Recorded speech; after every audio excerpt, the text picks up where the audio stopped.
اعوذ باللہ من الشیطان الرجیم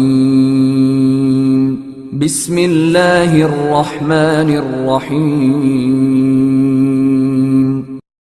ولولا کلمة سبقت من ربک لکان لزاما واجل مسمى۔ اگر آپ کے پروردگار کی طرف سے پہلے ایک فیصلہ نہ ہو چکا ہوتا اور ایک مدت مقرر نہ ہو گئی ہوتی تو عذاب ان کو دبوچ لیا ہوتا۔ واصبر على ما يقولون وسبح بحمد ربك قبل طلوع الشمس وقبل غروبها ومن آناء الليل فسبح وأطراف النهار لعلك ترضى۔ لہذا آپ ان کی بات پر صبر کیجیے اور سورج کے نکلنے اور ڈوبنے سے پہلے حمد و ثنا کے ساتھ اپنے پروردگار کی پاکی بیان کیجیے، نیز رات کی کچھ اوقات اور دن کے کناروں میں بھی تسبیح پڑھا کیجیے تاکہ آپ کو خوشی حاصل ہو۔ ولا تمدن عينيك إلى ما متعنا به أزواجا منهم زهرة الحياة الدنيا لنفتنهم فيه ورزق ربك خير وأبقى۔ ہم نے ان میں سے مختلف لوگوں کو دنیاوی زندگی کی چمک دمک دے رکھی ہے تاکہ اس کے ذریعہ ہم ان کو آزمائیں۔ آپ اس کی طرف اپنی نگاہیں اٹھا کر بھی نہ دیکھیے اور آپ کے رب کی عطا فرمائی ہوئی روزی ہی بہتر اور دیر پا ہے۔ وَأْمُرْ أَهْلَكَ بِالصَّلَاةِ وَاصْطَبِرْ عَلَيْهَا لَا نَسْأَلُكَ رِزْقًا نَحْنُ نَرْزُقُكَ وَالْعَاقِبَةُ لِلتَّقْوَى۔ اپنے گھر والوں کو نماز کا حکم دیجیے اور خود بھی اس کے پابند رہیے۔ ہم آپ سے روزی طلب نہیں کرتے بلکہ ہم ہی آپ کو روزی عطا فرماتے ہیں اور بہترین انجام تقوی ہی کا ہے۔ ان آیات سے قبل مشرکین، کفار اور معاندین اسلام کے حشر و انجام، ان کی ناسمجھی، نادانی، تباہی، ہلاکت اور بربادی کا بیان ہے۔ اللہ کی طرف سے مواخذے اور عذاب کا بیان ہے، اور جو پہلے قومیں ہلاک و برباد ہو چکی ہیں ان کا بیان ہے۔ کچھ کفار و مشرکین جہاں مختلف قسم کی باتیں کہتے تھے وہیں یہ بھی کہتے تھے کہ اللہ تعالیٰ کو اگر ہمارا یہ عمل ناپسند ہے تو اللہ تعالیٰ ہم پر اسی وقت عذاب لے آئے۔ اللہ تعالیٰ نے اس سلسلے میں بتلایا کہ عذاب کا ایک وقت مقرر ہے، اللہ نے موقع دے رکھا ہے توبہ کرنے کا، راہ راست پر آنے کا۔ اگر تم راہ راست پر نہیں آؤ گے تو عذاب تمہارا مقرر اور طے ہے، عذاب آئے گا تم پر۔ اب جب اس طرح سے مایوس کن، حوصلہ شکن باتیں لوگ کرتے تھے تو ایسی صورت میں کام کرنے والوں کو، آپ صلی اللہ علیہ وسلم کو، صحابہ کرام کو، اور بعد میں جو کام کرنے والے ہیں جن کا کوئی نصب العین اور ادیش ہے، جن کا ایک ایم اور ٹارگٹ ہے، اس نصب العین اور ادیش کو حاصل کرنے کے لیے ایسے لوگوں کو کیا کرنا چاہیے تاکہ اپنے نصب العین پر توجہ مرکوز کر سکیں اور کنسنٹریٹ کر سکیں پورے دھیان کو۔ تو اس سلسلے میں دو باتیں اللہ تعالیٰ نے رسول اللہ صلی اللہ علیہ وسلم کو بتلائی ہیں اور آپ صلی اللہ علیہ وسلم کے ذریعے سے پوری امت مسلمہ کو اور تمام ایکٹیوسٹ کو بتلائی ہیں۔ پہلی چیز کہ صبر کیا کریں، دوسری چیز نماز کا ذکر کا اہتمام کیا کریں۔ آیت نمبر 130 میں اللہ تعالیٰ نے کہا فسبح وسبح بحمد ربک۔ اس کی تشریح میں حضرت مولانا خالد صفی الرحمانی صاحب لکھتے ہیں اس آیت میں تسبیح پڑھنے سے مراد نماز ادا کرنا ہے، کیونکہ نماز کا خلاصہ حمد و تسبیح ہی ہے۔ غور کریں تو تکبیر تحریمہ سے لے کر سلام تک جتنے اذکار اور اوراد ہیں سب میں یا تو اللہ تعالیٰ کی حمد کی گئی ہے یا اس کی پاکی بیان کی گئی ہے۔ سورج نکلنے سے پہلے قبل طلوع الشمس کی تسبیح سے مراد نماز فجر ہے۔ آفتاب ڈوبنے سے پہلے قبل غروبها سے مراد ظہر اور عصر کی نمازیں ہیں۔ رات کے اوقات میں من آناء اللیل من آناء اللیل، تسبیح سے مراد مغرب اور عشاء کی نمازیں ہیں، اور پھر دن کے کناروں اطراف النہار میں تسبیح سے فجر اور عصر یا فجر اور مغرب کی خصوصی تاکید ہے۔ اس طرح اس آیت میں پانچوں نمازوں کی طرف اشارہ فرمایا گیا۔ اب ہم آگے حضرت مفتی شفیع صاحب رحمۃ اللہ علیہ نے جو ان آیات کی تشریح کی ہے اس کو پڑھتے ہیں۔ فاصبر علی ما یقولون، اہل مکہ جو ایمان سے بھاگنے کے لیے طرح طرح کے حیلے بہانے تلاش کرتے تھے اور رسول اللہ صلی اللہ علیہ وسلم کو برے برے کلمات سے یاد کرتے تھے، کوئی ساحر، کوئی شاعر، کوئی کاذب کہتا تھا، ان ایذاؤں کا علاج قرآن کریم نے اس جگہ دو چیزوں سے بتلایا ہے۔ اول یہ کہ آپ ان کے کہنے کی طرف التفات نہ کریں بلکہ صبر کریں۔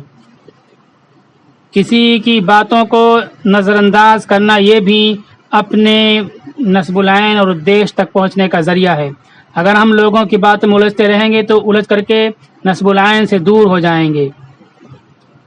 تو ہم کو صبر کر کے اپنے نصب العین کی طرف بڑھتے رہنا چاہیے۔ دشمن ہم کو مختلف قسم کی باتوں میں الجھاتا ہے اور ہم الجھ بھی جاتے ہیں۔ حضرت عمر رضی اللہ تعالیٰ عنہ کا قول ہے، امیت الباطل بالصمت، دشمن کو، باطل کو، غلط کو خاموش رہ کر کے، اس کا چرچا نہ کر کے، اس کا تذکرہ نہ کر کے مار ڈالو۔ کوئی گندا غلیظ نالے اور کیچڑ کا کیڑا ہمارے خلاف کوئی ریمارک دیتا ہے تو اس نے جو ریمارک محدود دائرے میں دیا تھا اس کے خلاف احتجاج و پردرشن اور ایجیٹیشن کے ذریعے سے ہم اس کو اتنا اٹھا دیتے ہیں کہ ہیرو بنا دیتے ہیں۔ یہ نہ سمجھی نادانی ہے، اور پھر اپنے نصب العین سے ہم ہٹ جاتے ہیں، اپنے کام میں کوتاہی ہونے لگتی ہے، ٹکراؤ ہی میں الجھے رہتے ہیں۔ دوسری چیز اللہ تعالیٰ کی عبادت میں مشغول ہو جانا ہے، جو اگلے جملے میں فسبح بحمد ربک کے الفاظ سے بیان کیا گیا ہے۔ دشمنوں سے تو اس دنیا میں کسی چھوٹے بڑے، اچھے بڑے انسان کو نجات نہیں ملتی، ہر شخص کا کوئی نہ کوئی دشمن ہوتا ہے۔ دشمن کتنا ہی حقیر و ضعیف ہو، اپنے مخالف کو کچھ نہ کچھ ایذا پہنچا ہی دیتا ہے۔ زبانی گالی گلوج ہی صحیح، سامنے ہمت نہ ہو تو پیچھے ہی صحیح، اس لیے دشمن کی ایذاؤں سے بچنے کی فکر ہر شخص کو ہوتی ہے۔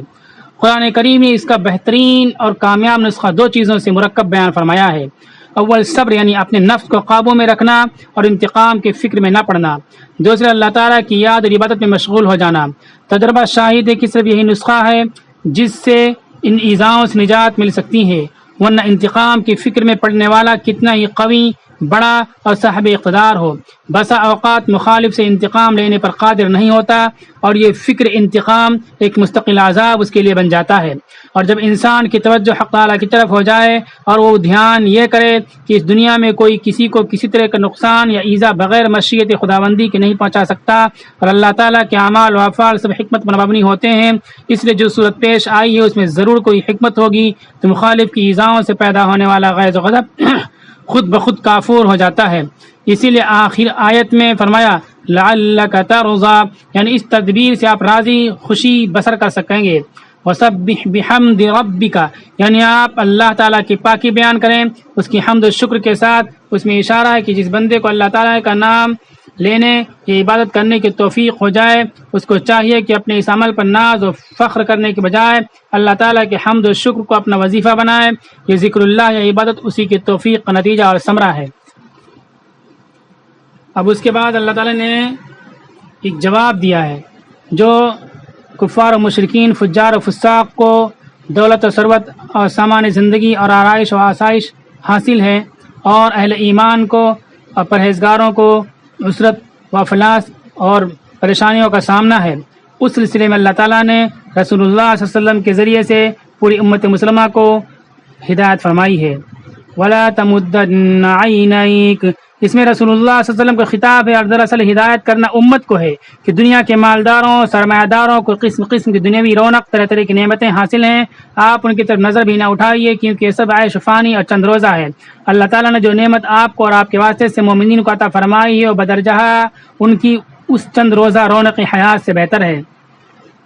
دنیا میں کفار و فجار کے عیش و عشرت اور دولت و حشمت ہمیشہ ہی سے ہر شخص کے لیے سوال بنتی رہتی ہے، کہ جب یہ لوگ اللہ کے نزدیک مبغوض ذلیل ہیں تو ان کے پاس یہ نعمتیں کیسی اور کیوں ہیں، اور اطاعت شعار مومنین کی غربت و افلاس کیوں؟ یہاں تک کہ فاروق اعظم رضی اللہ عنہ جیسے عالی قدر بزرگ کو اس سوال نے متاثر کیا جس وقت رسول اللہ صلی اللہ علیہ وسلم کے پاس آپ کے خاص حجرہ میں داخل ہوئے جس میں آپ خلوت گزیں تھے، اور دیکھا کہ ایک موٹی موٹی تیلیوں کی بوریے پر لیٹے ہوئے ہیں اور ان تیلیوں کے نشانات آپ کے جسم بدن مبارک پر کھڑے ہو گئے ہیں، تو بے اختیار رو پڑے اور عرض کیا، یا رسول اللہ، یہ کسریٰ و قیصر ان کی عمرہ کیسی کیسی نعمتوں اور راحتوں میں ہیں، آپ ساری مخلوق میں اللہ تعالیٰ کے منتخب رسول اور محبوب ہیں، اور آپ کی معیشت کا یہ حال ہے۔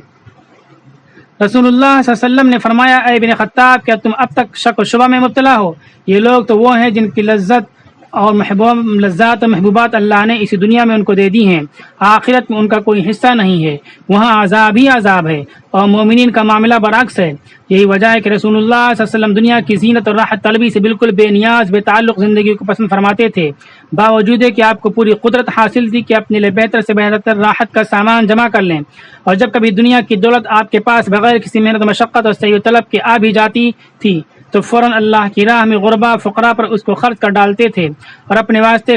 کل کے لیے کچھ بھی باقی نہ چھوڑتے تھے۔ ابن ابی حاتم نے بروایت ابو سعید خدری نقل کیا کہ رسول اللہ صلی اللہ علیہ وسلم نے فرمایا کہ مجھے تم لوگوں کے بارے میں جس چیز کا سب سے زیادہ خوف اور خطرہ ہے وہ دولت اور زینت دنیا ہے جو تم پر کھول دی جائے گی۔ اس حدیث میں رسول اللہ صلی اللہ علیہ وسلم نے امت کو پہلے ہی یہ خبر بھی دے دی ہے کہ آئندہ زمانے میں تمہاری فتوحات دنیا میں ہوں گی اور مال و دولت عیش و عشرت کی فراوانی ہو جائے گی۔ وہ صورتحال کچھ زیادہ خوش ہونے کی نہیں بلکہ ڈرنے کی چیز ہے کہ اس میں مبتلا ہو کر اللہ تعالیٰ کی یاد اور اس کے احکام سے غفلت نہ ہو جائے۔ وَأْمُرْ أَهْلَكَ بِالصَّلَاةِ وَاسْتَبِرْ عَلَيْهَا، یعنی آپ اپنے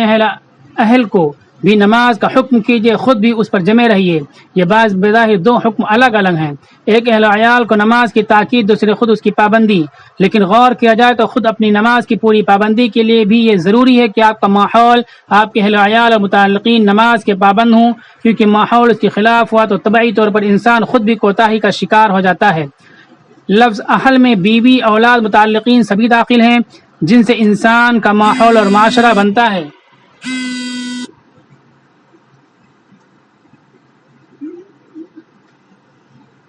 رسول اللہ صلی اللہ علیہ وسلم جب یہ آیت نازل ہوئی تو آپ صلی اللہ علیہ وسلم روزانہ صبح کی نماز کے وقت حضرت علی رضی اللہ تعالیٰ عنہ، حضرت فاطمہ رضی اللہ تعالیٰ عنہ کے مکان پر آواز دیتے تھے، الصلاۃ والصلاۃ، اور حضرت عروہ بن زبیر رضی اللہ عنہ جب کبھی عمرہ اور سلاطین کی دولت و حشمت پر ان کی نظر پڑتی تو فوراً اپنے گھر میں لوٹ جاتے اور گھر والوں کو نماز کے لیے دعوت دیتے اور یہ آیت پڑھ کر سناتے تھے۔ اور حضرت فاروق اعظم جب رات کو تہجد کے لیے بیدار ہوتے تو اپنے گھر والوں کو بھی بیدار کر دیتے تھے اور یہی آیت پڑھ کر سناتے تھے، لا نسألک رزقا،